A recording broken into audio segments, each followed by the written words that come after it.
Jesus up, we're lifting Jesus up, we're lifting Jesus up, we're gonna praise Him. You come and fill our hearts with all your power and love. Take us a level up, you're so amazing, you're so amazing.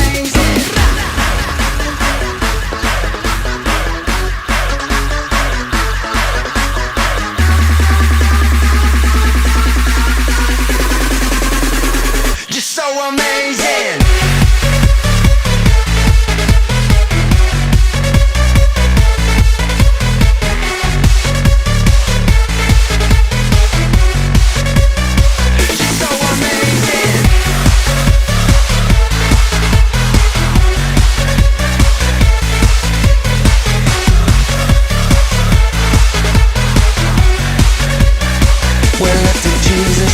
We're lifting Jesus up, we're lifting Jesus up, we're gonna praise Him.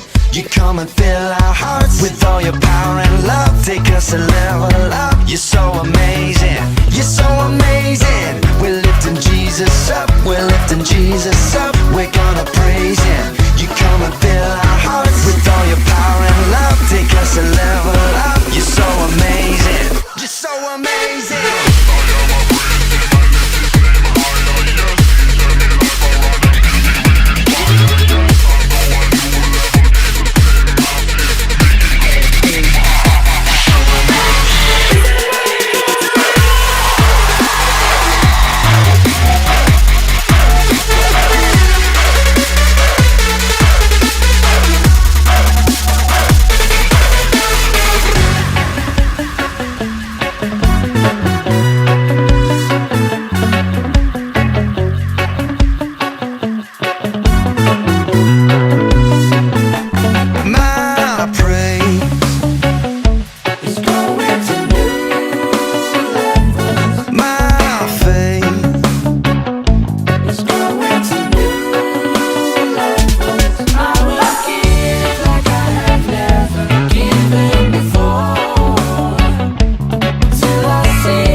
We're lifting Jesus up, we're lifting Jesus up, we're lifting Jesus up, we're gonna praise Him. You come and fill our hearts with all your power and love. Take us a level up, you're so amazing, you're so amazing.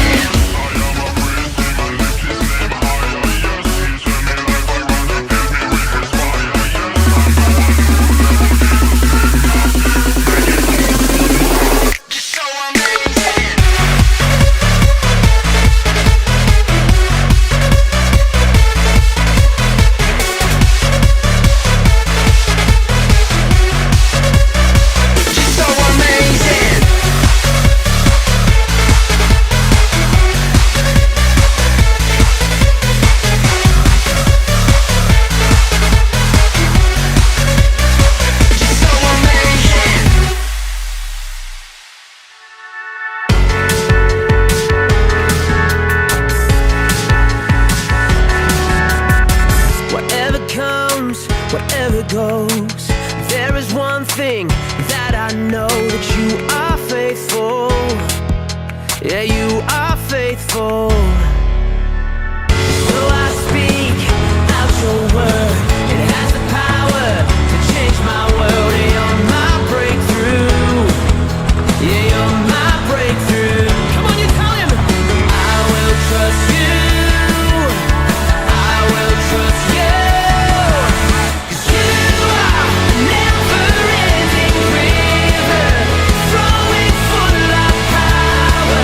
Watching over me,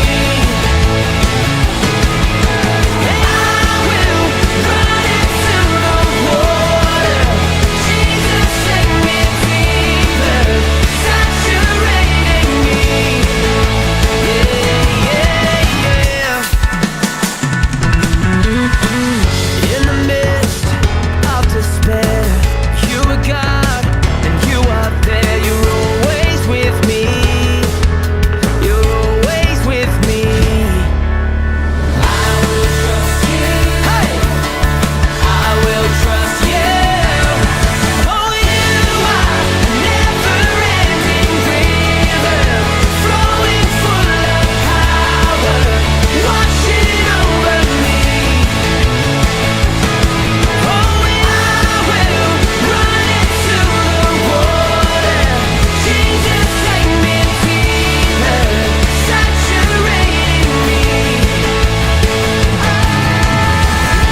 If there's an open way, I'll just run,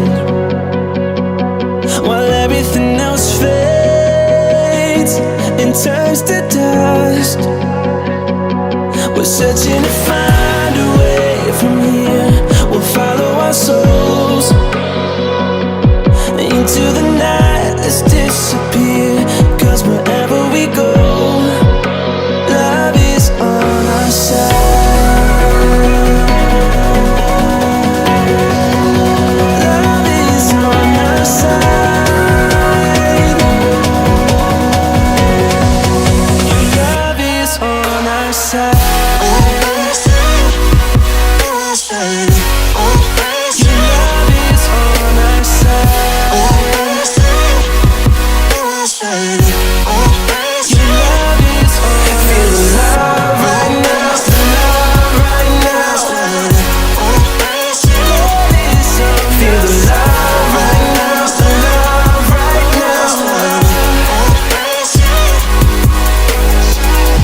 Keep rolling like the waves and crash the sand. With every word you say, in faith we stand. Rising like flames through clouds of smoke, reaching new heights. We'll breathe in the sun and feel the glow, like we're touching the sky. Love is on our side. Your love is on our side.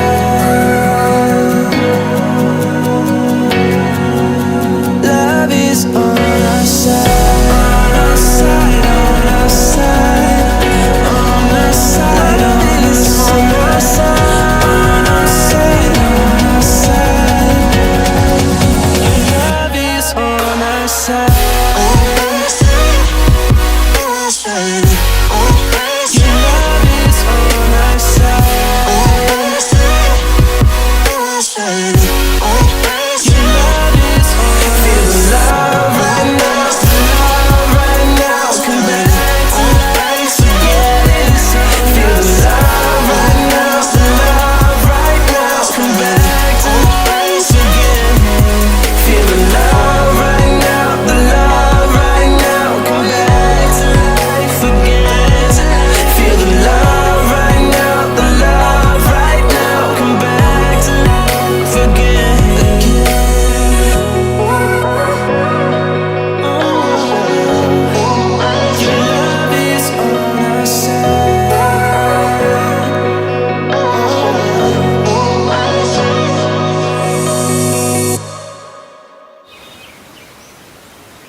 Searching, your love was never far. You made a way to get to me. You were the whisper leading me to your heart. Forever I belong to you. Now I can see clearly, my God, you for me. You won't let go.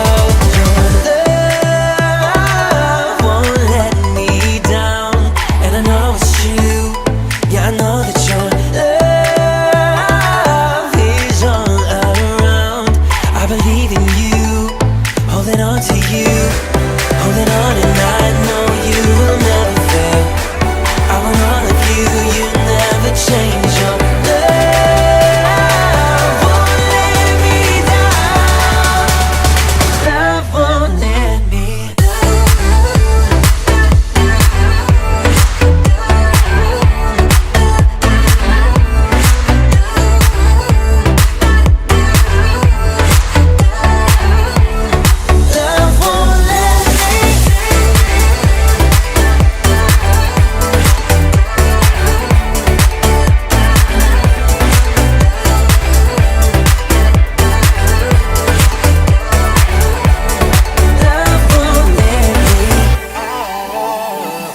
when I need you, you listen as I pray. You leave the 99 for me. You paint the sky with promise. promises of your grace. So I will find my way to you. Now I can see clearly, my God, you for me. You won't let go. Your love won't let me down. And I know it's true. Yeah, I know that your love is all around. I believe in you, holding on to you, holding on, and I know you will never fail. I want all of you, you never change. Your love won't let me down. Love won't let me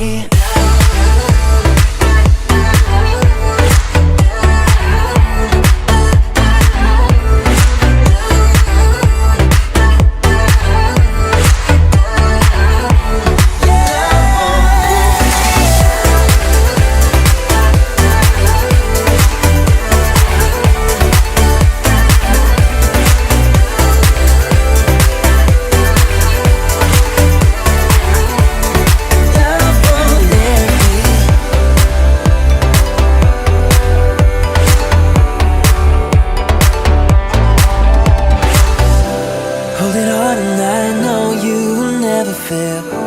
I want all of you, you'll never change. Your love won't let me down. Love won't let me. I see the sun waking up the morning, reviving dreams. I feel the wind on my back with promise, reminding me there's a garment of praise for heaviness. There's a new song burning inside my chest. I'm living in the goodness that He brings. Get your hopes up, lift your head up, let your faith arise. Get your hopes up, our God is for us, He's brought us back to life. Get your hopes up, lift your head up, let your faith arise. Get your Home is where the heart is, and the heart of the church is its people. In the church, we are free to whisper our sorrows, to say our prayers, and to shout our praises to the Lord. In Holy Spirit Christian Church, we welcome everyone as a family. We accept, understand, and love people, because this is what God has called us for. We unconditionally help people to get their way back to God, to start up their new life with Jesus, to strengthen their relationship with the Lord, and to have a heart willing to help others who also need Jesus in their lives. The center of our focus should be Jesus alone. Jesus is our Lord and Savior. He is the risen King, the Prince of Peace, the Lord of Lords, and the King of Kings. In God's great kingdom, we have a place for everyone. You may join any of our many cell groups that are all over our city. These are small groups that aims to involve, encourage, and motivate you in an intimate, enjoyable, and fresh way of knowing Jesus. You are free to be yourself, to bring your friends, and to have a change of heart. Because we are found inside the Savior's heart, we are made to go everywhere, into every nation, to take part in saving the world, through giving them Jesus Christ. This has been our vision, our heart's desire, and our covenant to the Lord. God's grace is being gazed, the church is being graced, the Lord is being praised, and we are saved to serve the Lord. We are found to reach the lost. We are Christian. I am Christian. Isang mapagpalang linggo mga mananagumpay. Kung ikaw ay bago sa online streaming na ito, kinagagalak namin na makasama ka ngayong linggo. Welcome sa ating tahanan, ang Holy Spirit Christian Church. Ako si Joy, Primary 144 ni Pastora Winnie Miss Criolla. At ako nga po pala si Aldrin, Primary 144 ni Bishop Bien Miss Criolla. Since isipin naman, Ate Joy, simula na magkaroon tayo ng service online, we are encouraging everyone to share this video by having a watch party. For 39 years of our ministry, alam mo ba, Aldrin, na hindi tayo nag-miss ng kahit isang Sunday experience. Ano man ang pagdaanan, Sunday is always for Jesus. At kahit nasa kanila tayong mga tahanan, we should dress appropriately. Let us dress worthy of His presence. At dahil nasa bahay ka na, isama na natin ang ating mga kapamilya. Engage and be changed by actively participating sa ating praise and worship. Sa pakikinig ng salita ng Diyos, kaya ihanda na natin ang ating Bible, ballpen, and notebook para makapag-take down notes. Let's be united in spirit and in truth, even in the comfort of our homes. Speaking of our homes, Kuya Aldrin, ngayon ay araw ng mga ilaw ng tahanan. Thank God for all the moms in our lives. Happy Mother's Day to all the women who love with a mother's heart. Sit back, relax, and watch this announcement video. Sunday is the focal point of the week. Araw na pinakahihintay nating lahat. At habang paparating ang araw ng linggo, we should be physically and spiritually ready for the Lord to reveal Himself to us. Join our Sunday online experience 10 a.m. and 4 p.m. via Facebook and YouTube livestream. Kahit sa gitna ng krisis, patuloy nating patutunayan na FishGen never stops because we will still have our FishGen experience online. Lockdown pero loaded pa rin ng Word of God. We're giving you a whole new definition of ECQ as Bishop Bien empower Christians during this quarantine. Altogether, let us learn not just to cope with our current situation, but also to become fruitful amidst this pandemic. Leaders of God's ministry, we are still reinforcing our army through online training seminar. Sulitin natin ang mga oras na mayroon tayo upang mas humusay at lumakas para sa gawain ng Panginoon. Dear students of our School of Leaders, patuloy tayong maging maligaya na matuto at dumalo sa ating klase online. We love equipping and training at kahit nasa bahay tayo, still, training is our happy hour. Brighten up your day. Bawasan ng nega at stress by giving your time to the Lord every day in our morning prayer. Let's face the world with a bigger smile by having God first in our day. Philippines is for Jesus. In Psalms 133 verse 12, Kuya Aldrin, sabi doon, mapalad ang bansang si Yahweh ang Diyos, mapalad ang bayang kanyang ibinukod. Ihanda ang ating mga puso at makiisa sa ating panalangin. Now, we will be having prayer items, then we will give you 1 minute to pray on your own. Personal prayer for your family, frontliners, government officials, and nation. So now, let us pray for our family. Lord Jesus Christ, maraming salamat po sa buhay na pinagkaloob mo sa bawat pamilya ng Pilipinas. I pray, Lord Jesus Christ, na ikaw ang magbigay sa amin ng pangangailangan namin ngayong COVID-19. I pray, Lord Jesus Christ, sa bawat pamilya, Lord, na magsik sa'yo, Lord Jesus Christ, sa pagkakataon nito, Lord. Ikaw ang manguna sa amin, Lord. At ikaw, Lord Jesus Christ, ang magbigay sa amin ng mga pangangailangan namin. Ikaw, Lord, ang aming Lord of the God of Creation. Selyuhan niyo po, Lord Jesus Christ, ang banal na dugo, ang bawat pamilya. Maraming salamat po sa lahat ng biyaya ng Father. Maraming salamat po.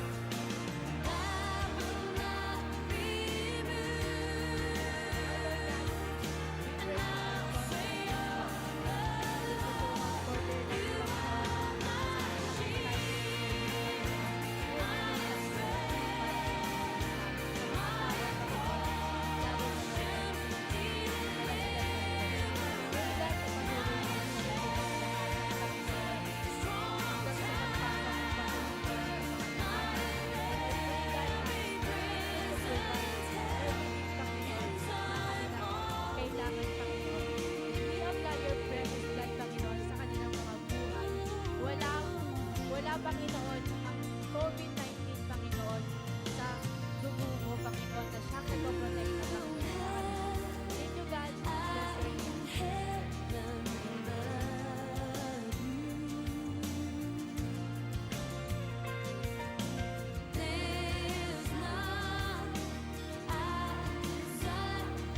Lord, I pray for government official, Lord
every family, Panginoon, every community, Panginoon, every city, Panginoon, ay nakakakilala, Panginoon, sa iyo, Panginoon.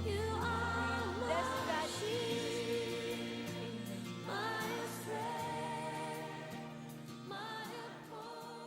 Also, don't forget to like our page and tag your friends sa comment section and post pictures with the hashtag #AchieverSunday, hashtag HSFC Mother's Day.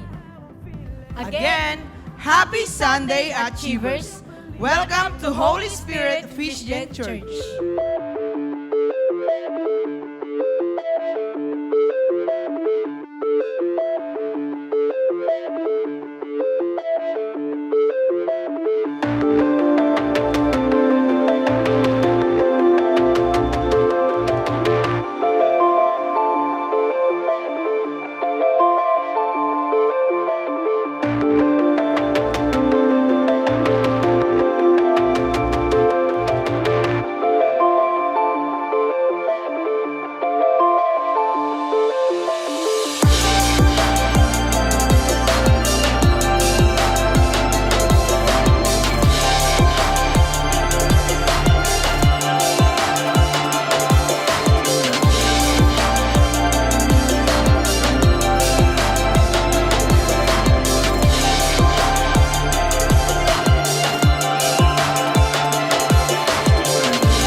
Happy Sunday experience po sa inyo mga kapatid. Amen? Inaanyayaan ko na ang lahat ay tumayo ng may kagalakan sa kanilang mga labi. And happy Mother's Day po sa lahat ng mga nanay. Pwede po ba lahat ng mga anak at mga tatay batiin po natin ang ating nanay ng Happy Mother's Day and sabihin po natin sa kanila, I love you, Mama. Amen? At sabay-sabay nating purihin ang ating Diyos na buhay sa linggong ito. Let us shout hallelujah! Amen! One more time, hallelujah!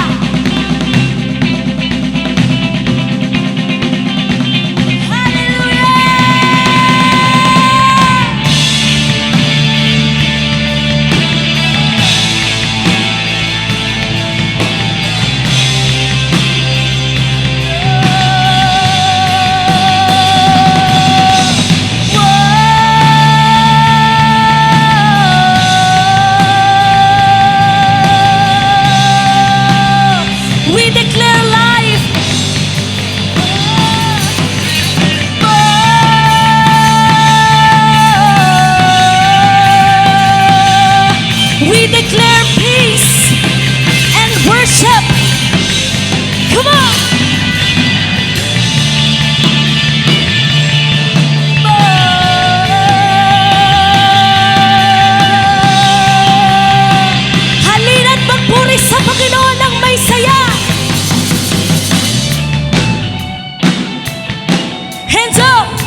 dakilang biyaya kami pinalaya mula sa bihag ng kasalanan.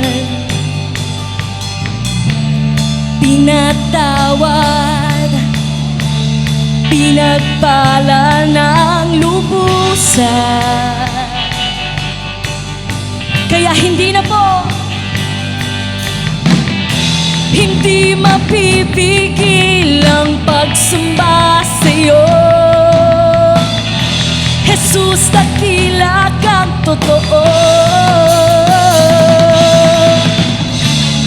Ang lahat ay magsasaya. Jesus, papupurihan ka. Ikaw lamang ang aming pag-asa. Ang lahat ay magsasabi, ang lahat ay luluhod. Jesus, ikaw lamang ang Panginoon. Say it, say it! Sabihin natin ito ng may buong puso. Dakilang biyaya, dakilang biyaya, amen. Kami pinalaya mula sa bihag ng kasalanan. Pinatawad, pinagpala ng lubusan. Kaya hindi na po, hindi mapipigil ang pagsamba sa'yo. Jesus, dakila kang totoo. Ang lahat ay magsasaya. Jesus, papupurihan ka. Ikaw lamang ang aming pag-asa. Ang lahat ay magsasabi, ang lahat ay luluhod. Jesus, ikaw lamang ang Panginoon.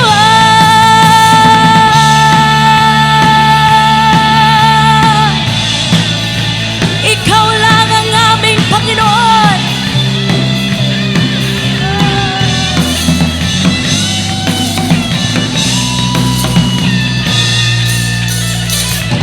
Sabay-sabay! Ang lahat ay magsasaya. Jesus, papupurihan ka. Ikaw lamang ang aming pag-asa. Ang lahat ay magsasabi, ang lahat ay luluhod. Jesus, ikaw lamang ang Panginoon. Yeah! Say, say! Say, say! Sabihin natin ito ng may kagalakan sa ating puso. Amen! Palakpakan natin ang Diyos. Hallelujah! Hallelujah! Tunay na mabuti ang gawa at likha ng Panginoon. Thank you, Jesus.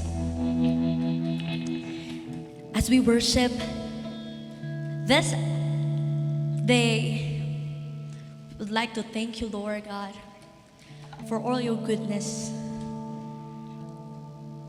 Sa kabutihan taglay, Panginoon, ng iyong anak na si Jesus upang ang buhay namin ay maligtas. At hayaan mo, Panginoon, na awitan ka namin ng buong puso at may pagkagalakan sa aming mga labi, O Diyos. Salamat sa iyo. Salamat sa iyo, Diyos. Salamat, kabutihang taglay sa araw-araw.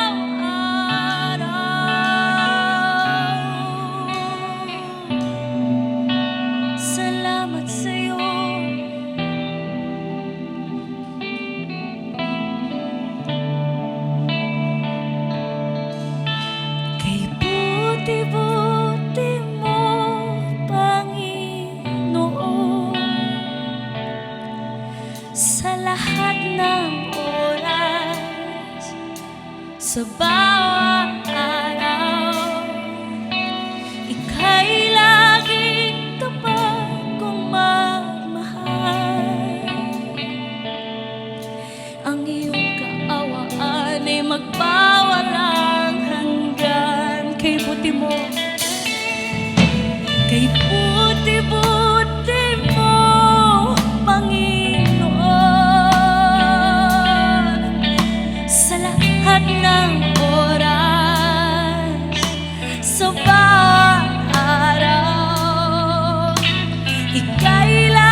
sa akin ay nagmamahal.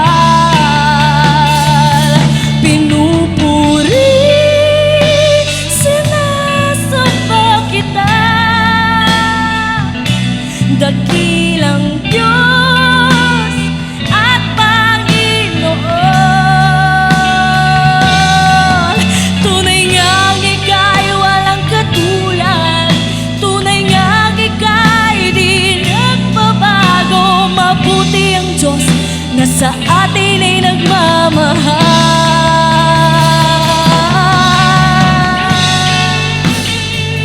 Mabuti ang Diyos pagkat siya'y mahal.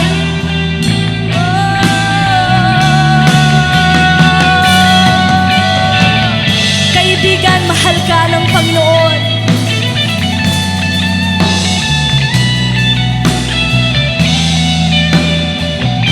At atin siyang papurihan. Pinupuri, sinasamba kita, dakilang Diyos at Panginoon. Tunay ngang ika'y walang katulad, tunay ngang ika'y di nagbabago. Mabuti ang Diyos. Pinupuri,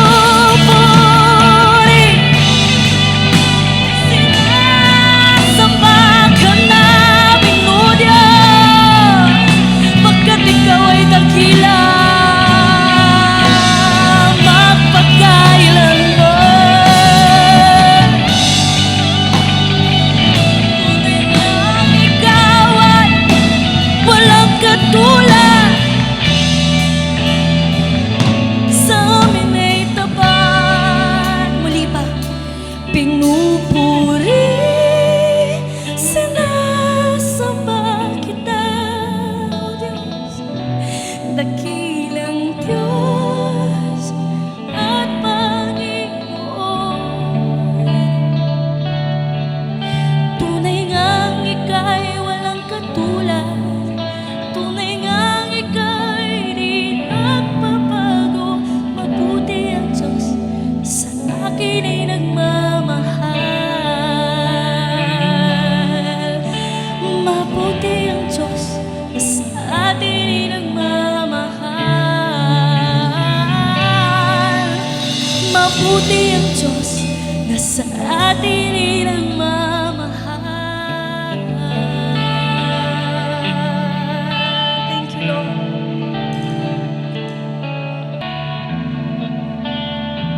Thank you, Lord.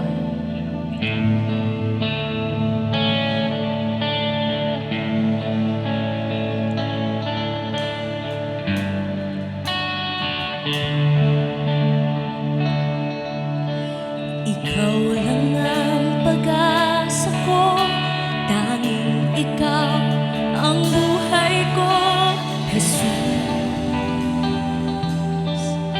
Kahit ako'y may pangamba, basta't ikaw ang kasama, panatag na. Ikaw lang.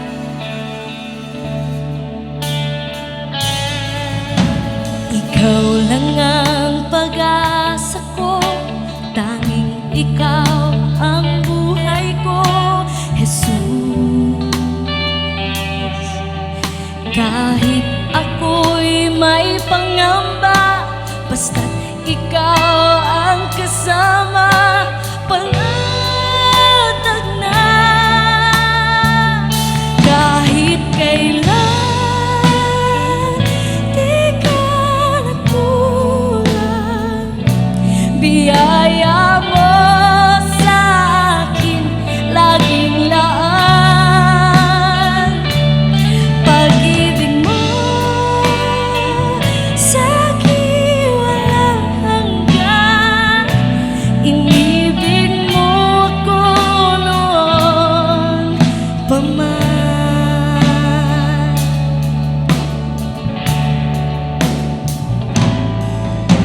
Kaya't ika'y sasambahin, paligid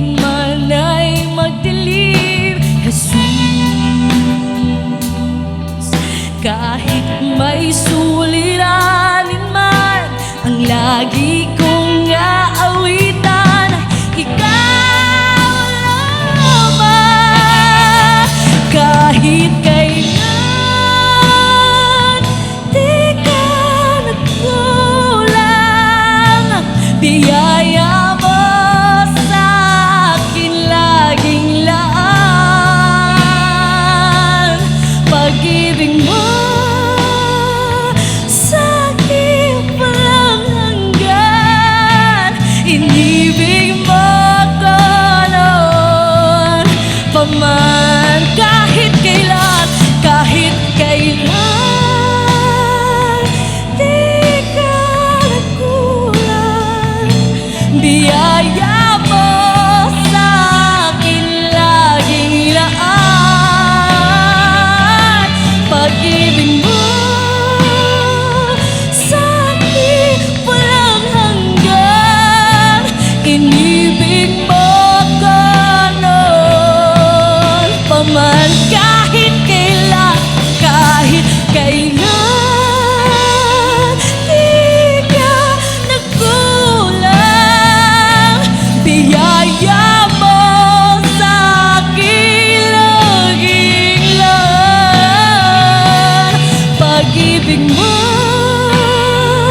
sa akin walang hanggan, inibig mo ko noon pa man. Ating tanggapin ang pag-ibig ng Diyos. Oh, salamat sa'yo. Salamat sa'yo, Panginoon,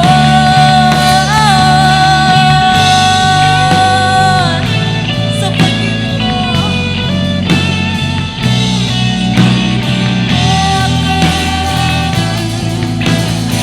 Kahit kailan, kahit kailan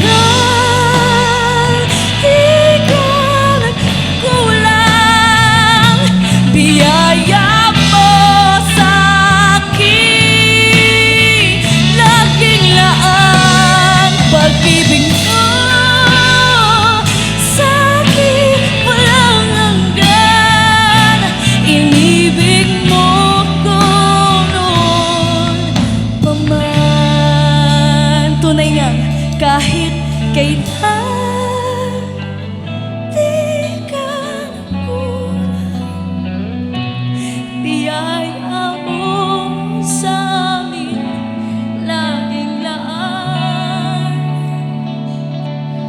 Pag-ibig mo sa akin walang hanggan, inibig mo ako noon pa man. Inibig mo ako noon pa man. Inibig mo ako noon pa man.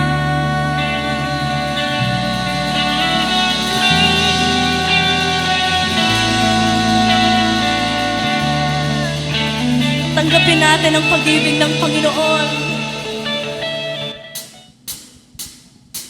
Amen. Ating pasalamatan ang Panginoon sa kanyang pag-ibig na ibinigay sa atin ngayong linggong ito.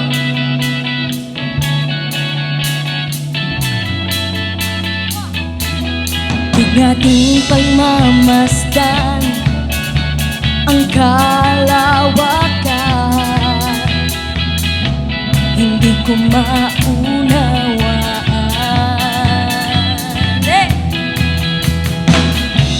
Ang iyong dahilan kung bakit ako'y pinili mo at inalagaan. Hindi ko kayang isipin, hindi ko kayang sukatin ang pag-ibig mo, Jesus, na iyong binigay sa akin.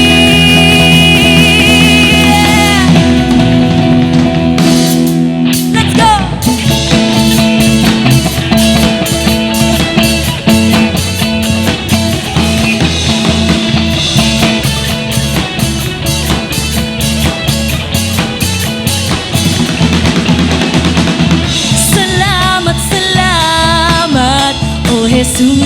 pag-ibig mo. Walang ibang nagmahal sa akin ng katulad mo.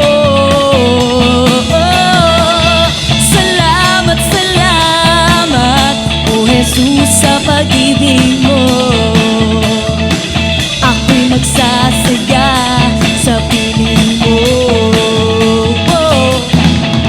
Ang ating pagmamasdan, ang kalawakan, hindi ko maunawaan. Ang kanyang dahilan, ang iyong dahilan, kung bakit ako'y pinili mo at inalagaan. Baka hindi ko kayang isipin, hindi ko kayang sukatin ang pag-ibig mo, Jesus, na iyong binigay sa akin.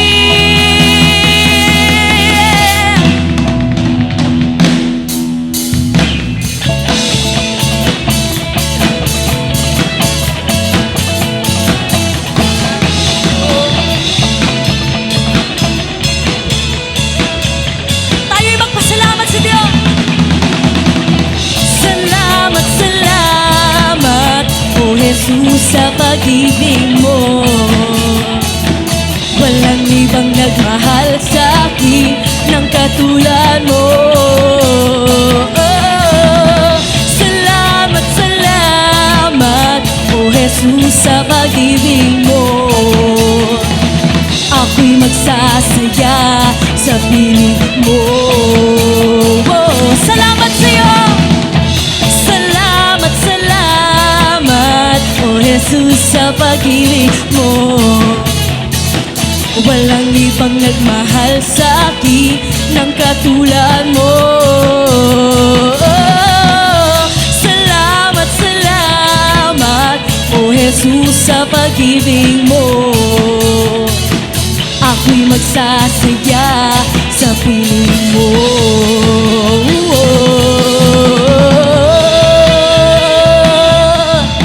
Salamat sa'yo, Panginoon, sa pag-ibig mo.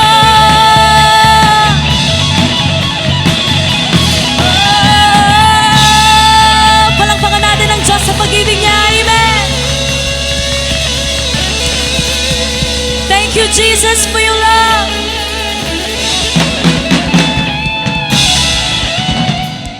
Amen.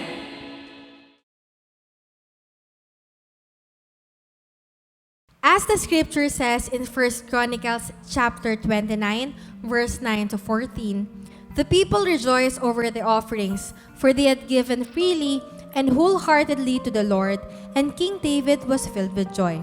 Then David praised the Lord in the presence of the whole assembly. O Lord, the God of our ancestor Israel, may you be praised forever and ever.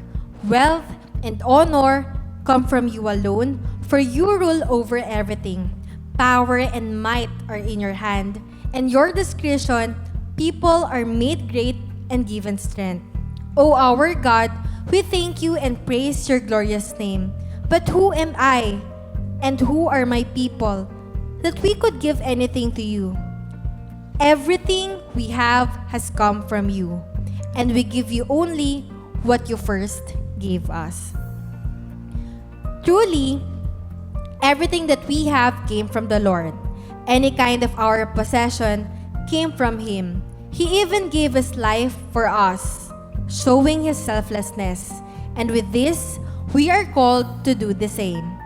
Giving is an act of devoting ourselves to Him totally and keeping nothing back from Him. As we invest it in the kingdom of God, our heart will also be pulled in that direction, and materialistic fantasies and desires are fading. Instead, our hearts become more awakened for the kingdom things. Good afternoon, Achievers. Let's continue to put our faith in God and invest our resources in building our church wishes the kingdom of God. For those who give freely and generously find themselves healthier, happier, and receive more blessings in their lives. And now, let us prepare our tithes and offering. Also, you can prepare an offering box like this at your home, or you can deposit to our church bank accounts. Now, let us pray. Let's bow down our heads and let us pray. Father, we thank you so much for all your goodness, for all the blessings that you have given us. Truly, Lord, ito pong ibibigay namin sa'yo. It is just returning because you first gave us all everything that we have. We apply the blood of Jesus upon our finances, and even we are in the midst of crisis, we know that you will supply all our needs because we are your children. Thank you, God, for everything. In Jesus' name we pray. Amen. Now, let's give cheerfully.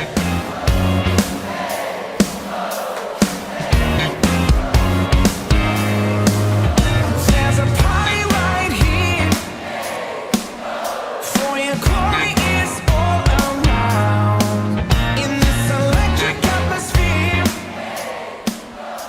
Thank you so much, Achievers. You are forever blessed.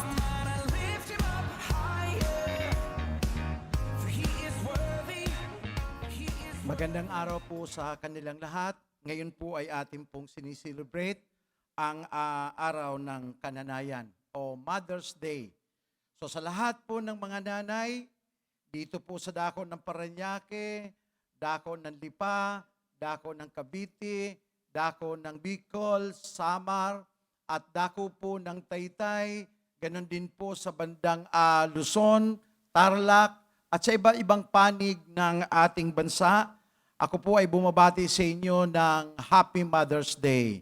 At ganon din po sa mga ating kapatiran abroad, okay? Sa ating kapatiran sa United Arab Emirates, ganon din sa Canada, America, and Europe, and ganon din po sa bandang Asian, okay? Korea, and Singapore, Hong Kong. Binabati ko po kayo ngayon ng Happy Mother's Day, okay? So, bago po tayo magsimula, tayo muna ay manalangin sa Panginoon. Dakilang Diyos na makapangyarihan sa lahat, hangad po namin na ang mensahe pong ito ay maging pagpapala sa maraming mga tao. Maabot po sila, mapagpala, at ganun din po ang mga kalalakihan sa araw na ito, bagamat aming celebrate ang Mother's Day. We bless you, Lord God, dahil mayroon mabuting bagay kang gagawin sa aming kalagitnaan. And this we pray in Jesus' name. Amen and amen. Okay? So, ang ating pong paksa ngayon ay pinabagatan ko pong ang babaeng nagmamahal sa Diyos. Ayun po, ang babaeng nagmamahal sa Diyos. Kadalasan naman kahit saan tayo pumuntang simbahan, lagi po mas marami ang mga babae compared sa mga kalalakihan. Pero hindi po sinasabi na masigit na nagmamahal ang babae kaysa lalaki. Naniniwala po ako na marami rin mga kalalakihan na talagang sobra din po kung magmahal sa ating Panginoong Diyos. Ngayon sa mga kabataan, ito po ay akin pong pinapaabot sa inyo, lalo na po sa mga kalalakihan na kailangan tama ang ating pamantayan sa pagpili ng ating magiging mga asawa pagdating ng panahon. Kasi minsan, ang ating pamantayan sa pagpili ng ating magiging asawa ay panlabas na anyo.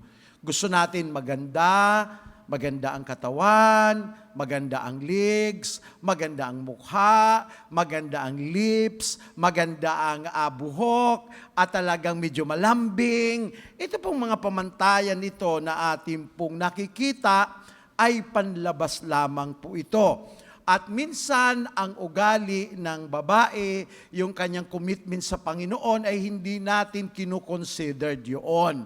Pero alam niyo po, ang problema, kapag ang ating pamantayan ay panlabas lamang, habang po nagkakaedad ang babae, yung pong mga pamantayan na ating naging standard ay unti-unti pong nawawala dahil po sila ay tumatanda.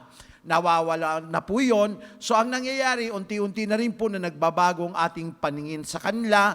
Subalit, gusto kong ipaabot sa inyo na yung mga mahalagang katangian ay hindi po natin nabigyan ng pansin. Kaya paalala po na ang pinaka-the best po sanang katangian na ating hanapin sa isang babae kung paano siyang magmahal sa ating Panginoon Diyos. Bakit? Kasi yun po yung katangian na hindi mawawala sa Kanya, hindi po yan malalaos, bagkus yun po yung magpipreserve sa Kanyang kagandahan. Ika nga, there is something inside here. At ang tawag ko po doon ay the presence of God inside. Yung the presence of God inside, nagbibigay po yan ng totoong kagalakan at totoong inspirasyon sa buhay na ito.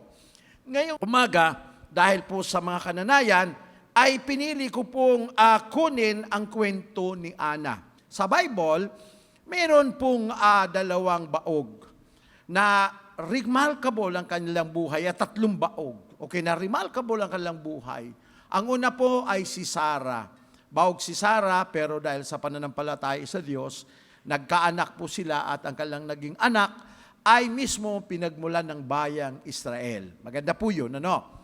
Pangalawa po ay si Ana. Si Ana po ay isa din baog, ngunit siya po ay nanampalataya sa Diyos, lumaban sa Panginoon, at nagkaanak din po siya. At ang kanya pong anak ay tinawag na si Samuel, na siya po ang humirang ng 2 hari ng Israel. At ang pangalawa nga po doon ay si David.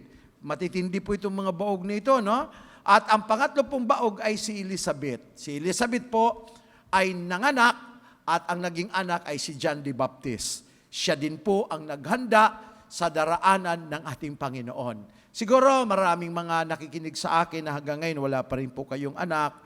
Medyo malungkot kayo dahil wala kayong anak. Tandaan nyo po lagi, okay? Na ang anak po, ito po ay hinihingi mula sa ating Panginoon Diyos. Tingnan po natin ang buhay po ng isang babaeng nagmamahal sa Panginoon. Ang babaeng nagmamahal sa Panginoon, una po niyang katangian ay meron siyang palagian, panalangin sa Diyos. O kung tawagin po natin, consistent prayer life. In 1 Samuel 1 verse 11, ganito po ang pagkasabi. Ganito ang kanyang panalangin, Yahweh Diyos na makapangyarihan sa lahat, kung pakikinggan ninyo ang inyong abang lingkod at inyo pong kahahabagan, kung hindi ninyo ako pababayaan, sa halip ay pagkalooban ng isang anak na lalaki. Ayun po, no? Talagang specific siya, anak na lalaki, ihahandog ko siya sa iyo at habang buhay na siya'y nakalaan sa inyo, hindi ko ipapaputol ang kanyang buhok. Tanda po ng isang Nazareno, ano po. So, ano po ang ating nakikita dito? Una, si Ana, meron siyang consistent devotional life. Ano ang naidudulot dito sa isang mga nanay? Alam niyo, ang maging nanay hindi po madali. Marami pong trabaho, nagbabudget, mula umaga hanggang maghapon, at lalo na kung ang isang nanay working pa, meron pang anak, talagang makikita natin na saludo talaga ako sa mga kananayang ito. Ngunit kahit na kayo po ay maraming ginagawa, napansin ko rin po na maraming mga nanay na very consistent sila sa kanilang mga devotional life. Ang result po nito, pag consistent ka sa inyong prayer life, nagkakaroon po ng character development. Okay? Nagkakaroon po tayo ng inspirasyon magtiyaga, at naroon pa yung kababaang loob sa ating buhay, at higit sa lahat, yung ating pananampalataya nag-i-increase. At kaya nga po kahit na sa tingin natin kulang ang budget, kahit kapos, dahil sa faith natin, nagkakasya. At yung mga desire natin sa buhay, yung mga kananayan, ay madalas na ito po ay talagang sa Diyos dapat natin hihingiin sa Kanya. Okay? At ito pong babaeng ito, si Ana, ay kanyang buhay ay isang baog, okay? But he asked God that God bless her life for a son. Okay? Bakit po? kasi naranasan po niya, ito si Elkanah, dalawa po ang asawa. Okay? At ang isa may anak, at dahil may anak, ay lagi pa siyang binubuli na, ganun to kasi, baog ka, baog. Yun po ang madalas na isinisigaw sa kanya. So, medyo mabigat para sa kanya. Subalit, ang nakita ko po dito ay lumapit siya sa Panginoon. Kumapit siya sa Diyos. Inilaban niya ito sa Panginoon. Magkaroon lamang siya ng anak. Sinabi niya, Lord, gusto ko po magkaroon ako ng anak. Okay? At kapag binigyan mo ako ng anak, ako mismo ang magbibigay ulit sa iyo. Ibabalik ko sa iyo ang aking anak, okay, na ibinigay mo sa akin. Okay? Maganda po yun, ano? And I see that a godly mother has this desire na ang kanyang anak ay maglingkod sa Diyos. I remember nung mga maliliit pa ang mga anak ko, pag nakikita namin sumasayaw sa pulpito, kumakanta, tuwan-tuwa kami, lalo ng nanay, lalo na ang lola, okay? So, dream pala ng mga lola, ng mga nanay, na makita nila ang kanilang anak na naglilingkod sa Panginoon, okay? Naglilingkod sa Panginoon. And this woman talagang persistently pray to God na bigyan siya ng Diyos ng anak. Kasi yun ho ang kanyang desire. And sinasaluduhan ko sa oras na ito ang maraming mga nanay na sa kabila ng marami kayong ginagawa, ay nagagawa nyo pa rin manalangin, magdevotion, maglingkod sa Panginoon, na sa kabila na ang tinatanggap nyo pera ay talagang tama lang sa inyong budget, nagagawa nyo pa rin bawasan para ibigay sa inyong tithes and offering. Napakaganda ng inyong mga puso at ako'y dumadalangin sa Panginoon na sana'y pagpalaing kayo sa ganyang klaseng commitment na meron kayo sa gawain ng Panginoon.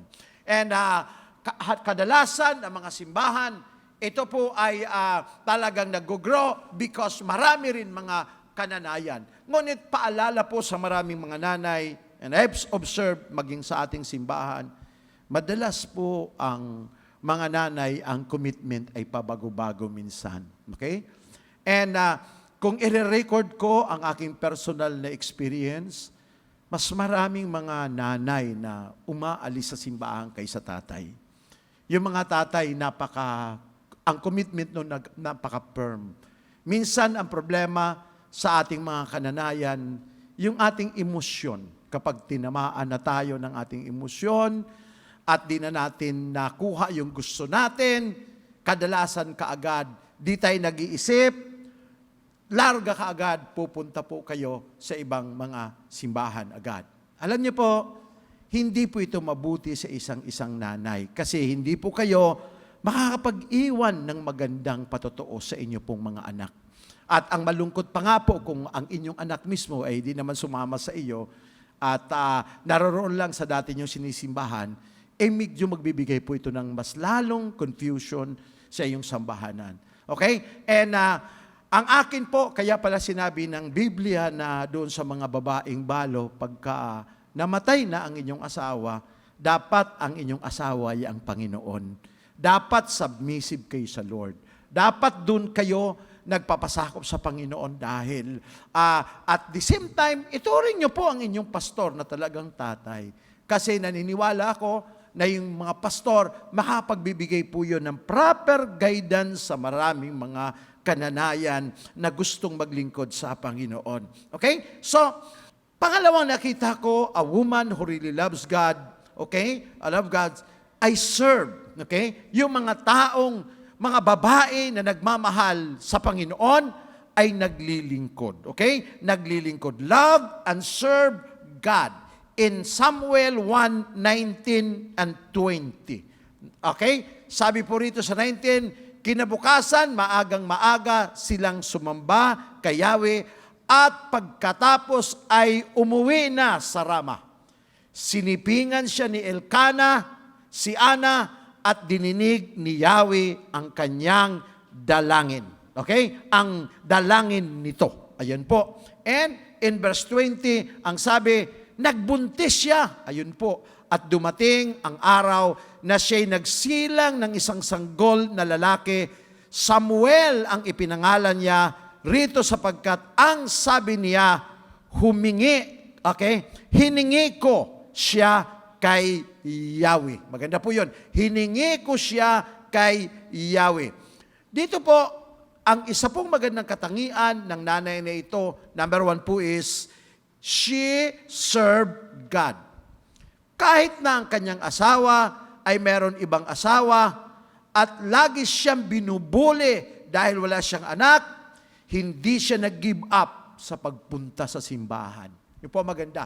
Hindi siya nag-give up sa pagpunta sa simbahan, sa paglilingkod, hindi niya give up ang kanyang ministry, ipinaglaban niya ito, hindi niya give up ang kanyang commitment kay Lord, at di niya tiningnan ang kanyang kalagayan kasi ang tiningnan niya ang kanyang Diyos na kanyang pinaglilingkuran. Yan po yung napakaganda pong katangian ng nanay niya ito. Pangalawa po, hindi rin siya natisod minsan sa kanyang pastor, na minsan napagkamalan siyang lasing, nananalangin, ang kanyang bibig lamang ang siyang nagsasalita, at walang busis na lumalabas out of frustration. Napagkamalan siyang lasing mismo ni Eli, pero alam niya na hindi siya lasing. Naroon yung kanyang desire na gusto niya talagang makarating ito sa ating Panginoon. Ganon siya kung magmahal.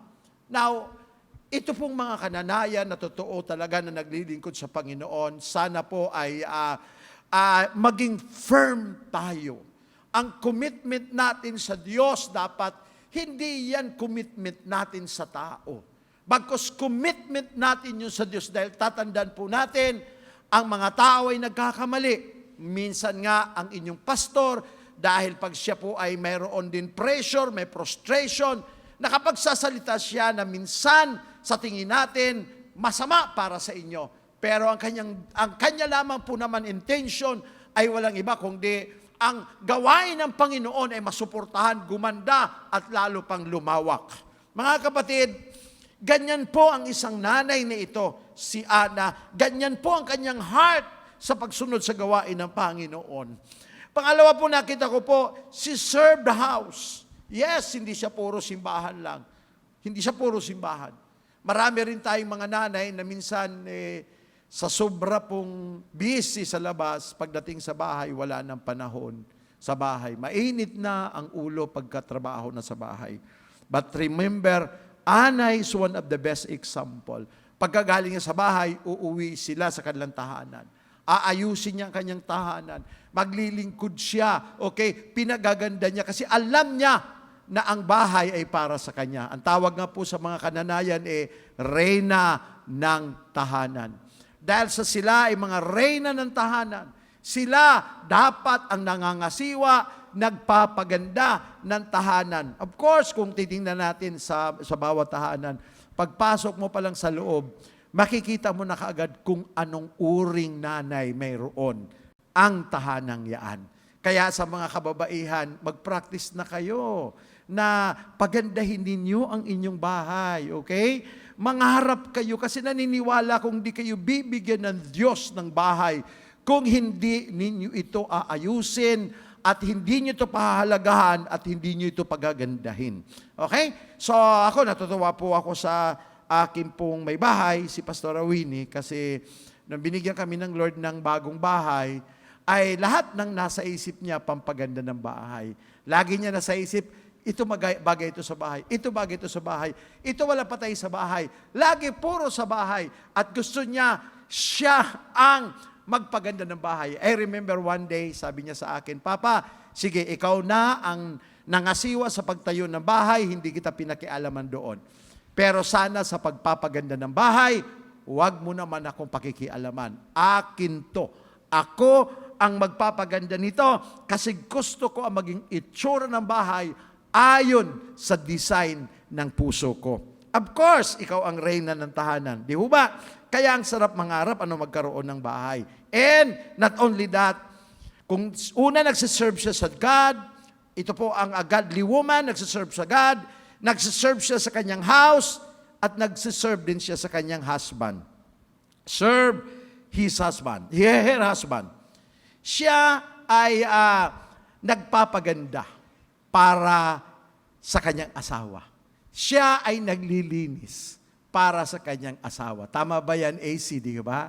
Pagka nag-asawa na kayo, sila Paz, ayan si Ate Jemima, si Ate Joy, ayan yung may asawa tayo dito, naliligo ka na para sa asawa mo. Para pagtabi mo sa asawa, mabango. Ayan. Tama ba yan, Ate AC? Yeah, mabango. Pag tumabi sa asawa, laging malinis, hindi yung nagmamantika pag tumabi sa asawa, na lasang mantika, amoy mantika, hindi dapat. Ang halimuyak pa lamang pagkapalapit na sa asawa, wow! Grabe! Grabe, okay? So, yun po yun, okay? So, mga babae, wag ho kayong magtataka minsan kung ang mga lalaki ay mga asawa nyo tumitingin minsan sa iba. Kasi, dapat, ang kagandahan ninyo, i-maintain nyo. Huwag nyo pababayaan ang sarili ninyo. Bagkos, pagandahin nyo lagi ang inyong sarili na pagka nakita kayo ng inyong asawa, mababaliw sila sa iyo. Tama ba yan, Rios? Yes, dapat ganon. Mababaliw sila sa iyo kagandahan dahil hindi ka na-discourage. Alam mo, kaya ka pinakasalan ng asawa mo kasi ikaw talaga ang mahal. Ikaw talaga ang the best. Dapat paniwalaan mo yon. Huwag ka maniwala dun sa bulong-bulong lang ng kaaway na hindi ka na mahal ng asawa mo kasi may edad ka na, marami ka ng anak at losyang ka na. Hindi totoo yon. Hindi pa rin magbabago ang pag-ibig ng asawa mo sa inyo. Basta't ang mahalaga, pagandahin mo ang panlabas at lalo na yung panloob na pagkatao. So ano ang nangyari? Wow, grabe, Nagpaganda siya kay Elkanah. So ano po kay Eli, kay Elkanah, kanyang asawa. So ano po ang nangyari? Dahil po sa sobrang ganda po niya, makikita natin, sabi nga po doon, sinipingan siya ng kanyang asawa. Ayun, antindi, Ang sarap noon, Ang mabigat doon, yung asawa mo, hindi na tumatabi sa iyo. Yan. At lagi mo na siyang inaaway, lalong lalayo ang kanyang kalooban sa inyo. So, yung kanyang dream na magkaanak ay nung siya po ay sinipingan ng kanyang asawa, praise God, nagkaroon po ng totoong kaganapan. Sabi nga po sa verse 20, nagbuntis siya. Okay? Nagbuntis siya. At dumating ang araw na siya'y nagsilang ng isang lalaki, sanggol na lalaki. Samuel ang ipinangalan niya rito sapagkat sabi niya, hiningi ko siya kay Yahweh. Praise God, okay? Nagbuntis po siya. And ito po yung pinaka-highlight dito sa mensaheng ito. A woman who really loves God, keep His promise. Ang babaeng totoong nagmamahal sa Diyos ay tinutupad niya ang kanyang mga pangako o ginagawa niya ang kanyang mga pangako sa kanyang Panginoon Diyos. Okay? In verse 25, okay? Noong pong ang bata, okay, ay ipinanganak na. Ayan, pinanganak na. Ang ginawa po sa 24, ang ginawa po, Anna bring Samuel to the church. Mismo nanay ang nagdala kay Samuel mismo sa simbahan nila bilang pagtupad sa kanyang ipinangako sa Panginoon Diyos. Ang ganda nito. In verse 24, ang sabi, nang lumaki si Samuel, dinala siya ng kanyang ina sa bahay ni Yahweh. Okay? Dinala siya ng ang kanyang ina sa bahay ni Yahweh sa Silo. Nagdala rin siya ng isang turong 3 taon 5 salop na harina at alak nakalagay sa sisidlang balat. Okay? So, andyan po, mayroon siya kasamang handog. Hindi lang ang anak niyang hinandog, may offering pa siya. At baka pa ang kanyang inopering at harina pa. Wow, grabe. And, pagkadala niya na bata sa simbahan, okay, ang bata rin ay kanya pong idinala, ibinigay kay Eli, okay, bilang kanyang pastor, okay, pastor, okay. Matapos si handog ang baka, dinala nila kay Eli ang bata, okay. Ito po, dinala niya ang bata kay Eli. Okay, so tayo mismo mga magulang ang dapat nagdadala sa ating mga anak sa simbahan upang alagaan ng mga pastor natin. Marami pong nanay, ayaw na ayaw pumunta ang mga anak sa simbahan. Hindi nila minumulat ang kanilang anak sa simbahan. Kaya pag lumaki na, walang kaamor-amor na pumunta sa simbahan. Saan nagpupunta? Sa mga barkada, sa mga kaibigan.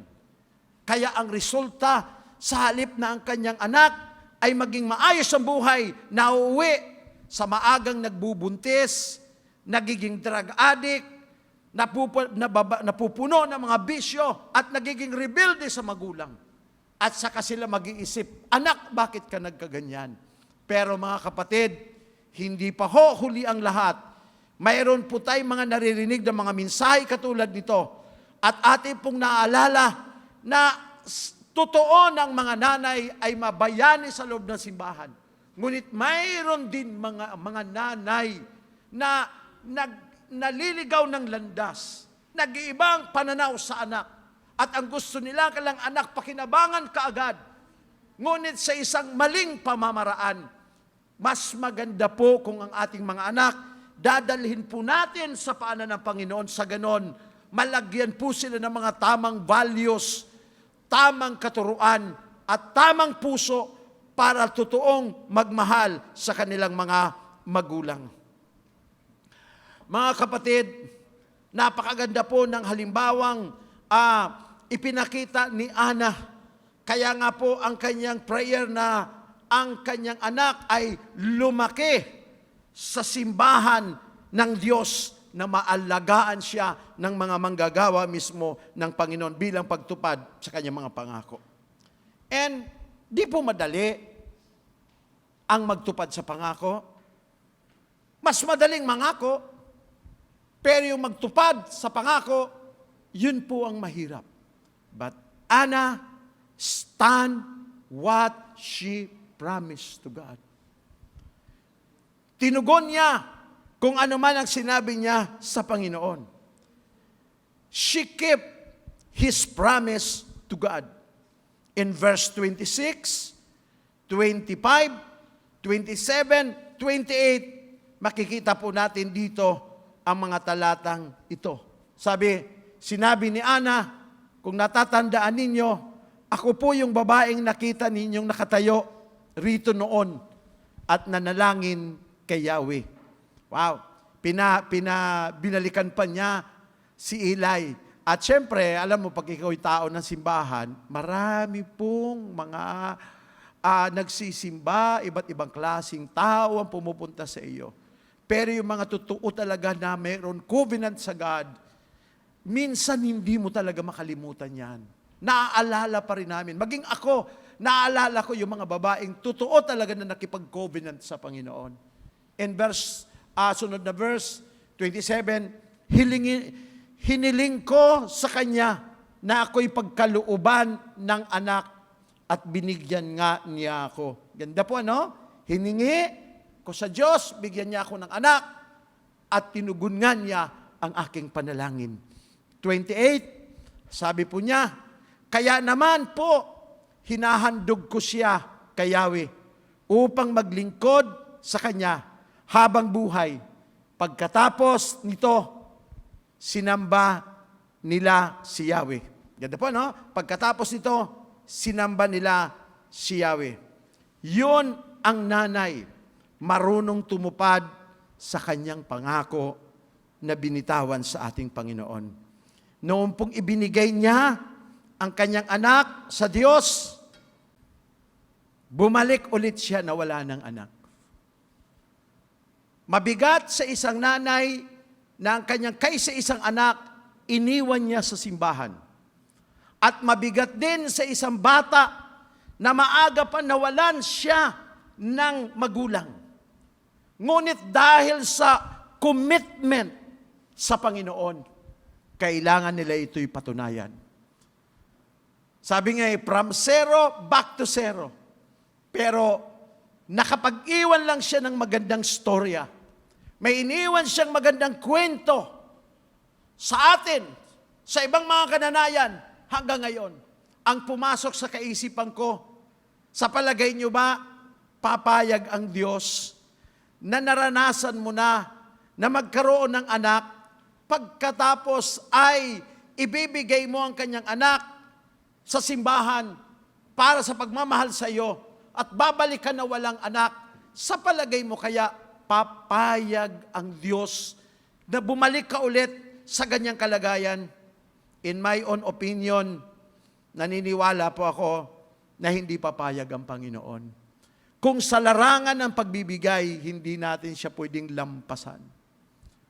Hindi po pwedeng masabi ng sino man na talo ako sa aking pagsunod sa Panginoon. Wala pong sino mang tao na magsasabing, nalugi ako dahil sa pananampalataya ko kay Kristo. Wala pong sino man magsasabi na, nakakalungkot ang buhay ko at naging kahiyahiya ang buhay ko dahil sa totoong pagsunod ko sa Diyos. Dahil yung mga totoong nagbigay ng buhay, yung mga totoong sumunod sa Panginoon, sa bandang huli, sila po ay pinagpala ng ating Panginoon.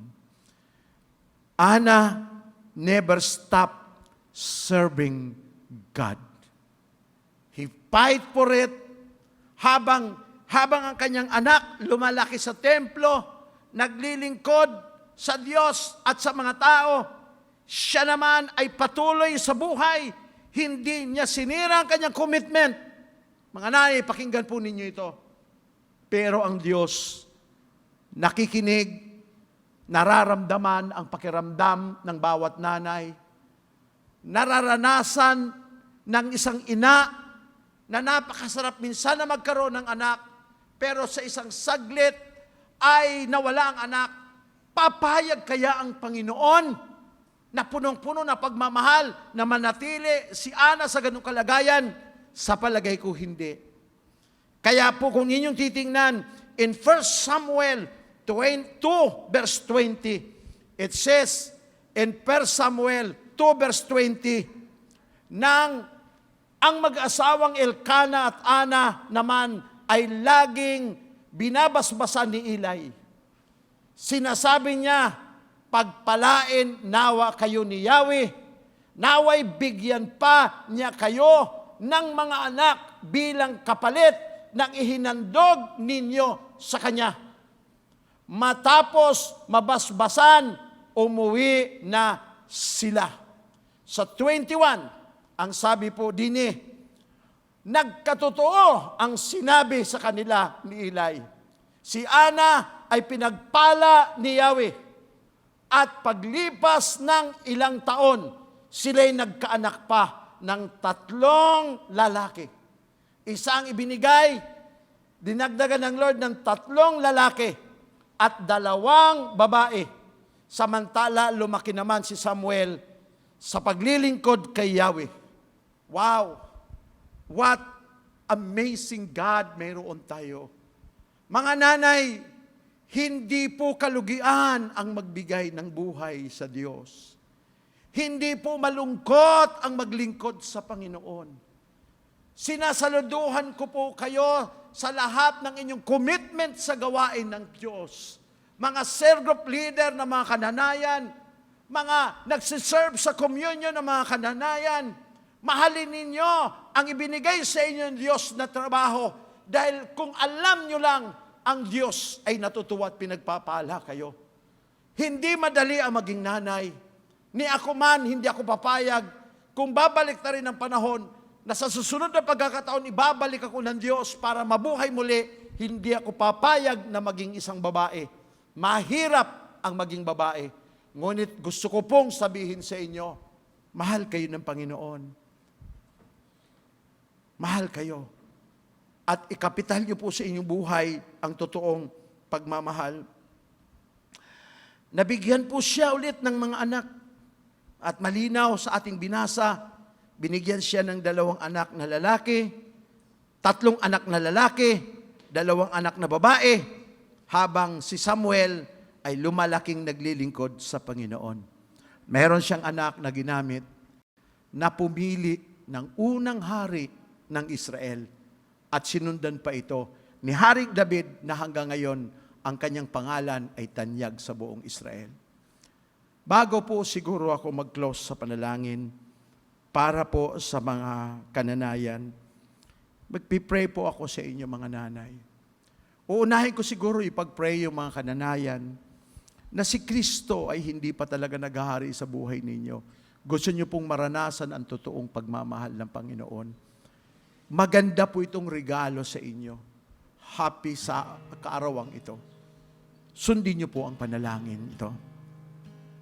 Panginoong Sus, patawarin mo ako sa mga pagkukulang at kasalanan na gawa ko sa iyo. Pinagsisisihan ko po ito. Tinatanggap kita bilang aking Diyos at aking tagapagligtas. Sa pangalan ni Jesus. Amen. Kung tao sa puso, sinunod yung panalangin, makakaasa po kayo. Meron pagpapala ang Panginoon sa buhay niyo. Pagpipre ko po ngayon ang mga kananayan. Mga kananayan, alam niyo naman po yun sa matagal na panahon sa simbahan natin. Tuwing Mother's Day, meron kaming inaabot sa inyo na bulaklak. Pag hindi bulaklak, paypay. Pag hindi paypay, panyo. Kung ano-ano na lang ang nasa isip namin para marigaluhan kayo tuwing Mother's Day. Pero ngayon, hindi kayo namin literal na maaabutan ng ganon. Siguro sa susunod na Mother's Day, kung wala ng lockdown, tiyak, meron tayong may aabot sa inyo. Pero pinaka-the best na magagawa ko po ay ipag-pray kayo. Mga nanay sa Parañaque, nanay sa Cavite, nanay sa Batangas, nanay sa Bicol, nanay sa Samar, nanay sa Tarlac, nanay sa Metro Manila, saan man kayong lugar na ito. And to those who are from other countries, mother in Canada, America, United Arab Emirates, in Europe, Korea, Japan, whenever you are. Okay? This prayer is for you. Gawin kayo ng Panginoon na isang nanay na grabe ang passion at pagmamahal sa Panginoon. Pwede ho ba kayong mga nanay tumayo sa oras na ito? Sa inyo pong bahay, sa inyo pong kwarto, maaaring nasa kusina kayo at naghahanda kayo ng pagkain. Pwede po ba itigil niyo muna yung inyong hinahanda? Pagpipray ko lamang po kayo. Salamat. Salamat. Tayo ngayon ay mananalangin. Dakilang Diyos na makapangyarihan sa lahat, idinadalangin ko po. Tulungan mo po ang mga kananayan ito. Sa kanilang mga pasanin na pinapasahan. Sa kanilang suliranin na mayroon sila laban sa kanilang mga anak. Tulungan mo po ng mga nanay na ito ay makapagbigay ng mga tamang salita na makakahipo sa puso ng kanilang mga anak. Dinadalangin ko rin ang mga nanay na hindi maayos ang relasyon sa kanilang mga asawa. Nararamdaman nila na kanilang asawa hindi na tapat sa kanila katulad ng dati. Hinihiling ko po, Panginoon, na bigyan mo ng kaibang karunungan ang mga nanay nito at ibang pamamaraan sa kanilang mga asawa. Tulungan mo ang mga kananayan na ito na hindi sila mag-give up sa kanilang pagmamahal at paglilingkod at pag-aaruga sa kanilang mga asawa. Salamat, O Diyos, sa iyong kabutihan, sa iyong katapatan, sa iyong pagmamahal. Salamat na mayroon magandang bagay kaang ginagawa sa buhay ng bawat mga ina. Idinadalangin ko rin yung mga nanay na may mga karamdaman, may sakit sa puso, may cancer, maaaring may mga rayuma na, o may mga nararamdaman sa iba't ibang bahagi ng kanilang katawan. O Diyos, sinihiling ko po, ay unat mo po ang inyong kamay. Hipuin mo po sila at paggalingin sa oras dito. Salamat sa kagalingan na idinaloy mo po sa kanila. Salamat sa paghipo mo sa buhay nila. And Lord, akin dinadalangin ngayon yung mga matagal nang hindi nagkakaanak. Yung napagsabihan ng doktor na maaaring may diferensya ka lang matres, mababa ang matres, or maaari hindi tama ang count ng sperm cell ng kanilang asawa. O Diyos, sa mga panahong ito, idinadalangin ko po sila na dumating ang pagpapala na natanggap ni Ana sa buhay nila. Hinihiling ko po, Panginoon, na yung pong kanilang obaryo ay maghimala sa oras nito. At ayon sa kanilang panalangin, magkaroon po sila ng anak mula sa iyo. Salamat sa pagtugon mo sa aming panalangin. Mabuting Diyos, makapangyarihan sa lahat. Hinihiling ko po na ang iyong biyaya ay patuloy na maghahari ngayon at magpakailanman sa buong sambahayan. Ganon din, Panginoon, ang mga babaeng balo, mga biyuda. Hinihiling ko po, Panginoon, na tulungan mo po sila na maging tapat sa kanilang mga anak at totoong maglingkod sa iyo. Huwag mo silang pababayaan. Ang mga babaeng ito, Panginoon, iingatan niyo po at turuan mo sila laging magtiwala sa iyo. Dahil ang pangako mo sa mga babaeng balo, ikaw ang kanyang magiging asawa. So Lord, salamat sa iyong katapatan. Pinupuri ka namin sa pangalan ni Jesus. Amen and amen. Mga kapatid, gusto ko pong ipaabot sa inyo na gabi-gabi po ay meron po tayong broadcast. Okay? 8:00 ng gabi. Okay? At abangan niyo po ako lagi. At patuloy po tayo doon nagdi-discuss about how to be anointed prayer, how to know the will of God. Ito mga practical na mga katuruan na kailangan natin ay samahan niyo ako doon. And meron po ako ngayon ipapalabas na bagong page ko po sa Facebook. Pag nakita po ninyo po yun, pag magla-likes po kayo, kasi nag-iipon po tayo ng marami pang mga follower, mga supporter, para mas malawak ang nararating ng salita ng Panginoon. Naniniwala po ako na pwede nyo akong matulungan sa ganitong paraan. At tayo, partner, sa ministry ito, ang naaabot ko sa tulong nyo, sa palagay ko naman, ay kasama kayo na sa pagpapala ng Diyos na igagawad sa akin, kayo din ay pagpapalain ng Panginoon. Kaya maging alert po tayo dahil sa ngayon po, ang labanan po talaga ay nasa multimedia, andi dito po sa live streaming, dito po talaga ang labanan. So, sasamahan niyo po ako para mas maraming tao ang naabot po. Maraming salamat. Ito po si Bishop Bien na nagsasabing, ang kapayapaan ng Panginoon ay maghahari sa bawat isa sa atin, sa buhay ng bawat isa, at ganoon din sa loob ng ating tahanan. Sa pangalan ni Jesus. Amen. Thank you so much for joining us today. Remember, the church is not a building. We are the church, and you are the church. And nasa church, we will continue to bring Jesus to you. We are encouraging everyone to give your tithes, offering, and pledges through online banking. And stay connected to our online cell group that will still happen throughout the week. For our huddle instruction, kindly proceed to your network group chat or connect to the person na nag-invite sa'yo. For our number 1 question, ano ang pagkakaunawa mo sa mensahe? For number 2, paano mo naman ito maisa sa buhay? Ikaw naman, Aldrin, ano ang naunawaan mo sa mensahe ngayong linggo? Bilang isang lalaki, masarap palang maging kasama ang ating asawa kapag kasama natin ito sa paglilingkod sa ating Panginoon. Ako naman, Aldrin, na natutunan ko sa mensahe ngayong linggo, kami palang mga babae, dapat meron kaming consistent prayer life, and also, we love and serve God. At hindi lang yun, dapat we also serve our family. To be updated with our church weekly activities, stay connected on our social media accounts. May the favor of God be upon you throughout the week. God bless, Achievers! If there's an open way, I'll just run.